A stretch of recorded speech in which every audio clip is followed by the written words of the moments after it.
This is Michael Scott Hollish with the Reform Report. And as you can see from the title, I have a very special guest.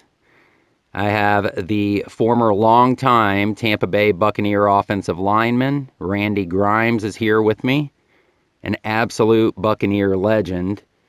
However, this isn't just a football interview. It's a segment on addiction, survival, and redemption.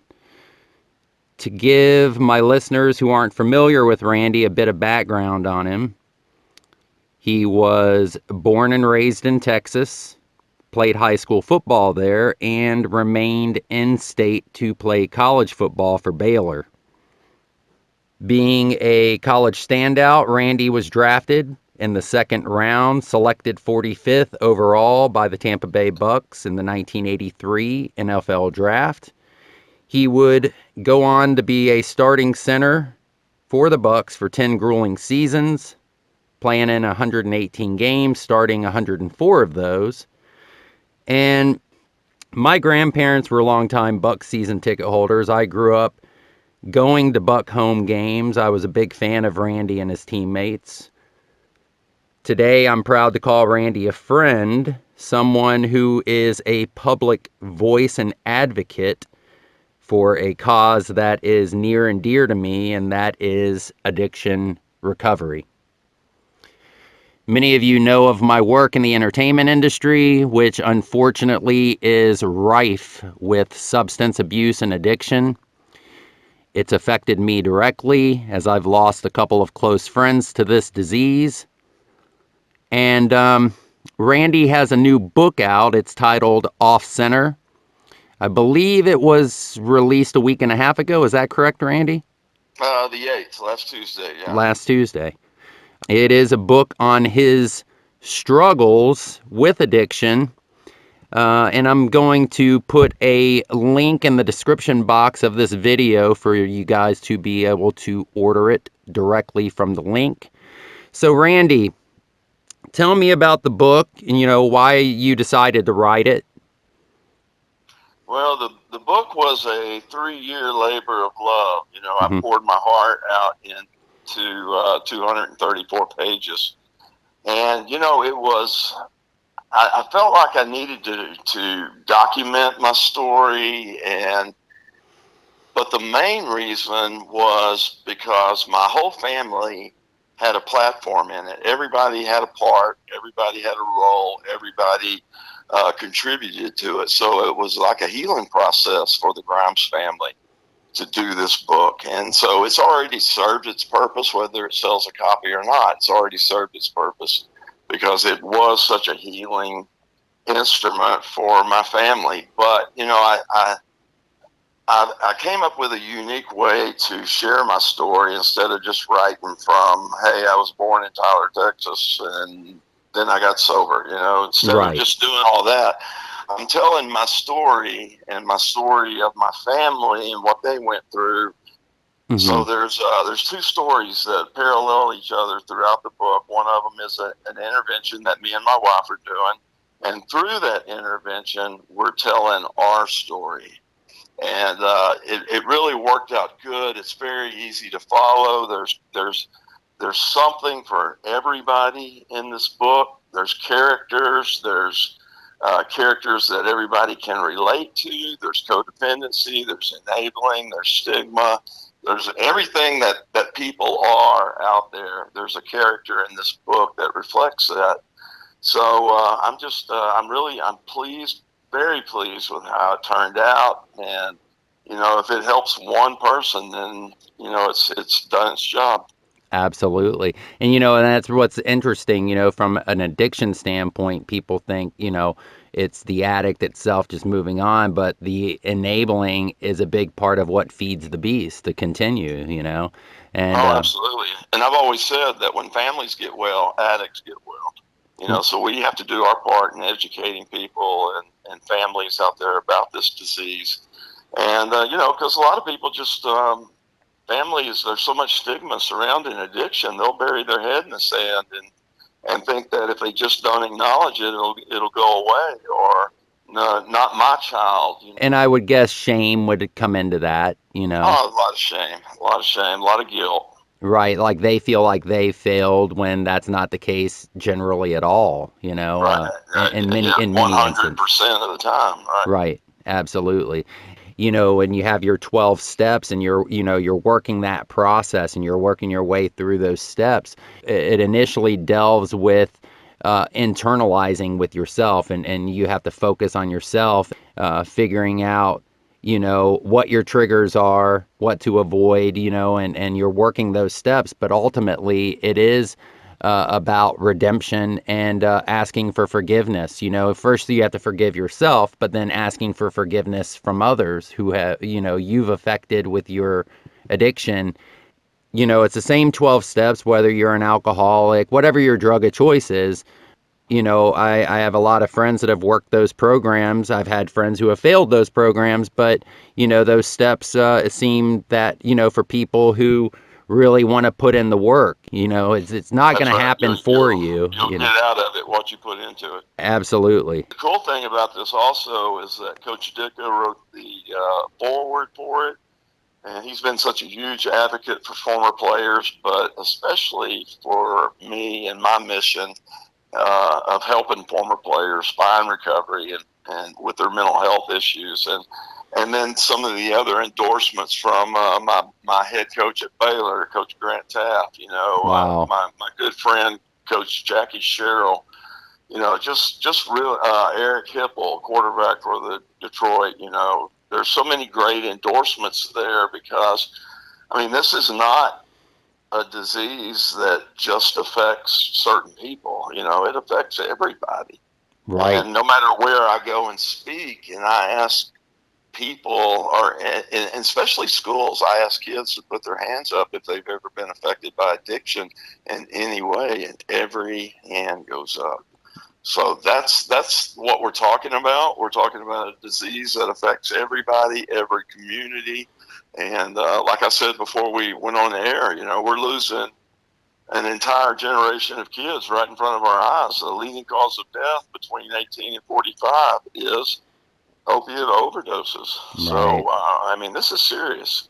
That's why I always tell people, I'm like, this is a real pandemic, Right. and like you said, it's not just affecting the people, directly who are addicted, but entire communities, entire families. On your end, with dealing with treatment, with the facilities and all, do you think that there is a bigger challenge today with more pharmaceuticals finding their way on the streets? Because the statistics show that there's more deaths with fentanyl.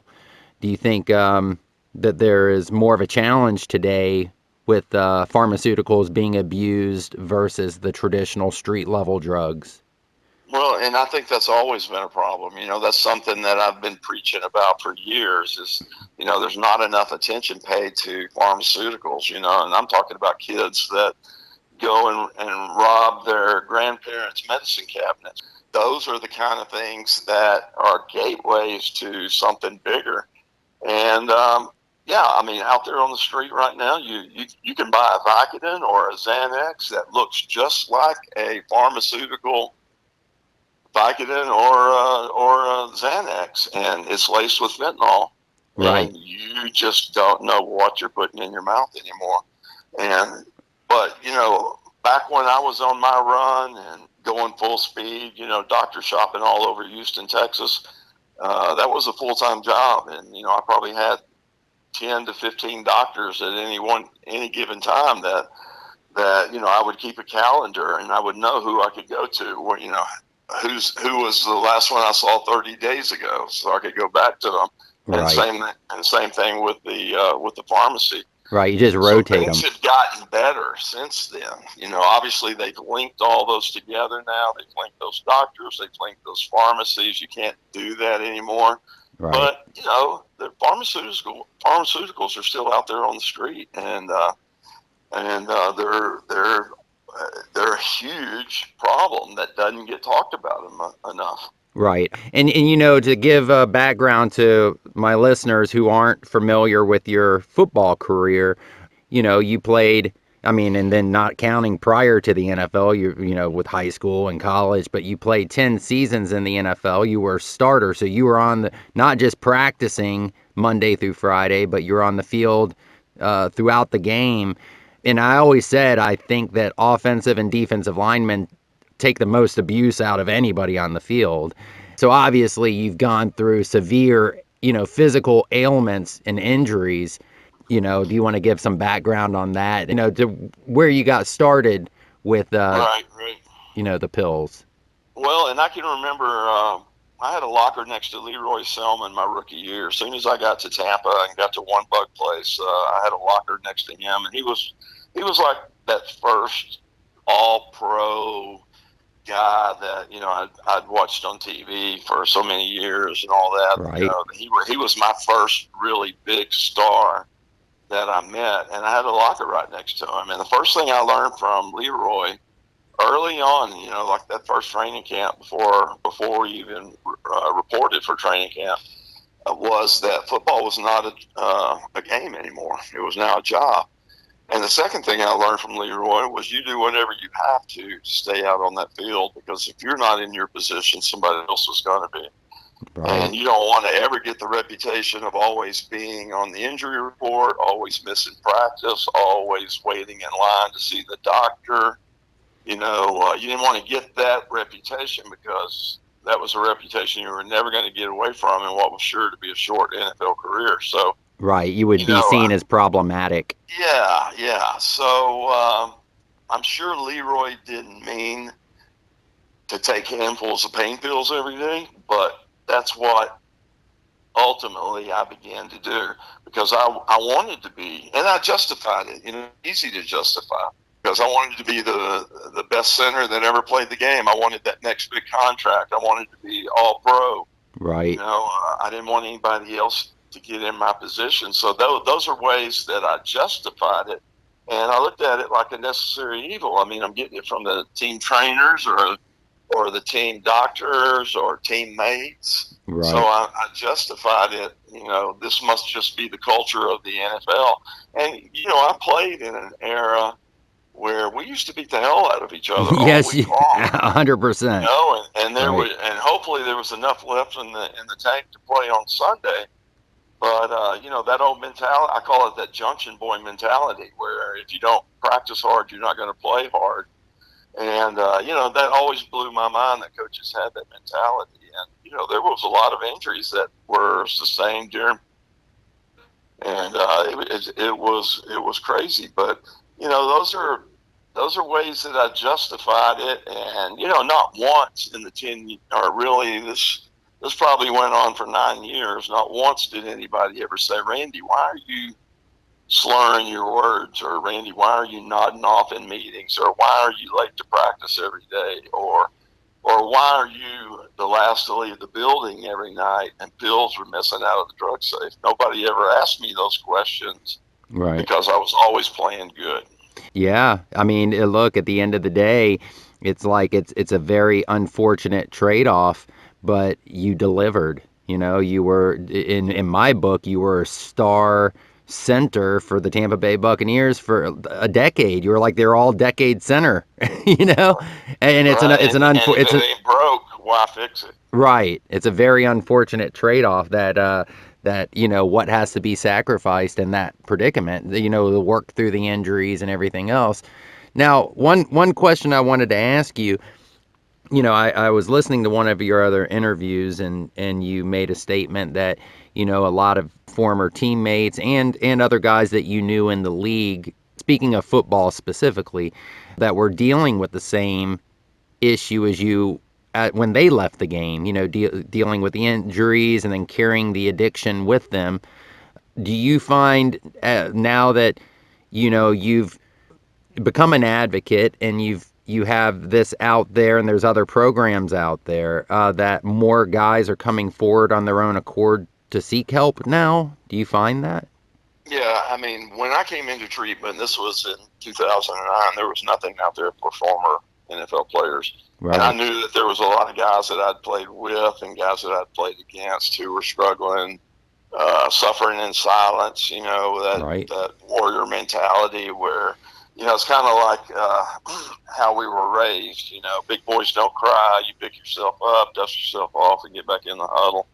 And a lot of guys were struggling, and a lot of it was pride and ego and Hmm. shame and guilt, why they wouldn't raise their hand, but also it was because they didn't think there was any resources out there available to them. So once I got sober and I worked on myself and I took care of some issues, I teamed up with the NFL. They started the Player Care Foundation, and we started going out and reaching out to these guys. And that was the birth of Pro Athletes in Recovery. My nonprofit was to be a bridge between these guys and resources. And man, when I started sharing my story and telling the world about everything that I'd been through and that there was hope and help out there, then guys started coming out of the woodwork, and we were able to help hundreds and hundreds of former players Wow. Yeah. from the NFL, and that's not counting Major League Baseball got involved, and the NHL, and the NBA, Right. the MMA, and jockeys, the jockey guilds. I've been able to help hundreds of jockeys over the years. Those guys are really beat up, because they're so small anyway. Golfers and tennis players, and Michael, a lot of it is, yeah, they have chronic pain, they have substance abuse, self-medication issues, but a lot of it is dealing with the transitional trauma of not having that uniform to put Right. on anymore, or that playbook to look at, or that tennis racket to pick up, or that horse to mount. It's we lose our identity when we don't have our sport anymore, and I can speak firsthand to that because I struggled with that for a long time. A lot of pundits have pointed out the same thing. You take a guy like Tom Brady, who's played football forever, and now all of a sudden he's doesn't have that regimen anymore. I would imagine he's going to struggle with that transitions. And everybody does, and you think you're ready for it, you think you're prepared for it, you think you and your agent have worked together and you have a plan, but until it really happens, I can remember Sam Weiss putting his hand on my shoulder and saying, your services won't be needed anymore here in Tampa. And I just raked everything out of my locker into a black trash bag and walked out the back door. And I remember thinking, this is how it ends? All the blood, sweat, and tears that I've left on football fields all over this country since fourth grade. And this is how it ends. And Right.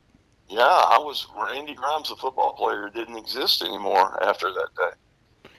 Wow. After all that time and everything that you, like you said, you put into it, and that's just a blunt, basic exit. It's almost like once you're used up, it's just you just become a statistic. Right. And it's not just athletes, it's veterans, it's first responders, it's anybody.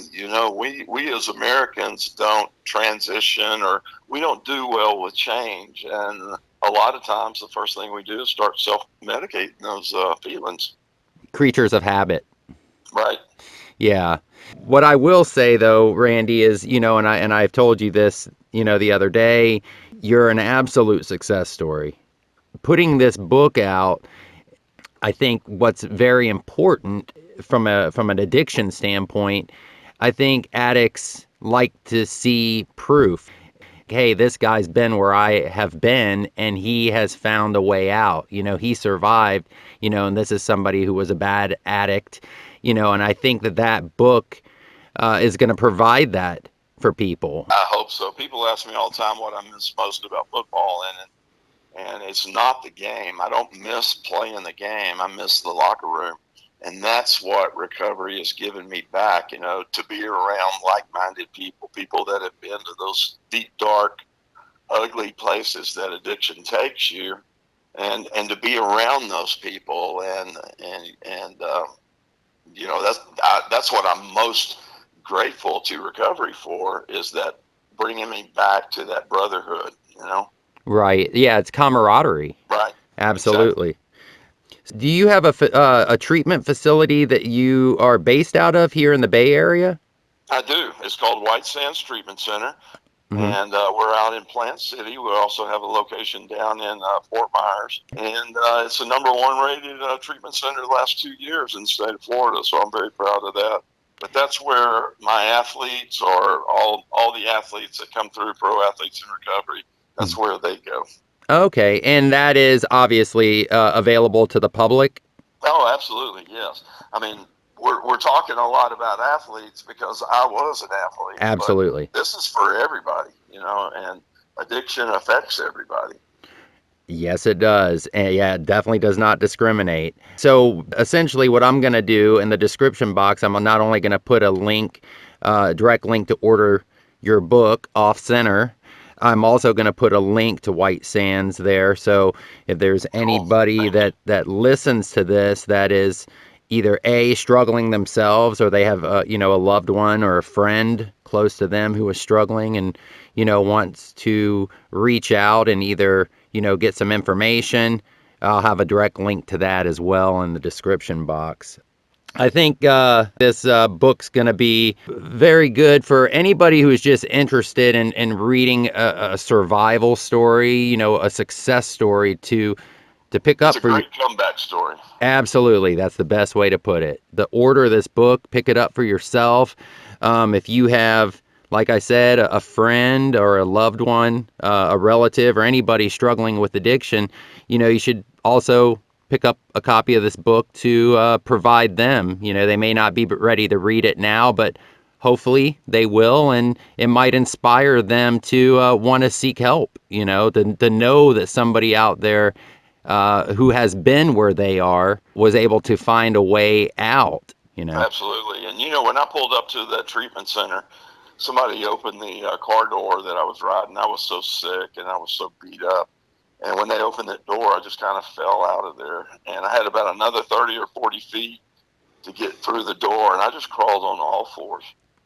I finally had that gift of desperation, and I was desperate to get through that door. And I always say that crawling through the door that night was my greatest accomplishment.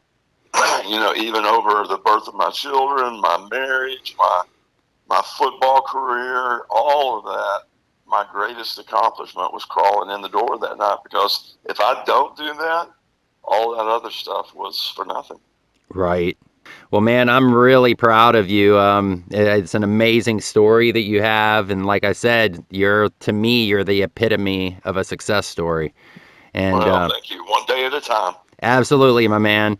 Well, I really appreciate you taking the time to, and like I said, I'm going to have all those links down in the description box. So for those of you that are interested in taking a look at the treatment facility, but just as important, ordering a copy of Randy's book, those links will be in the description box. So very cool, and I appreciate this opportunity. And listen, everybody out there, my message is it's okay to not be okay, but you got to ask for help.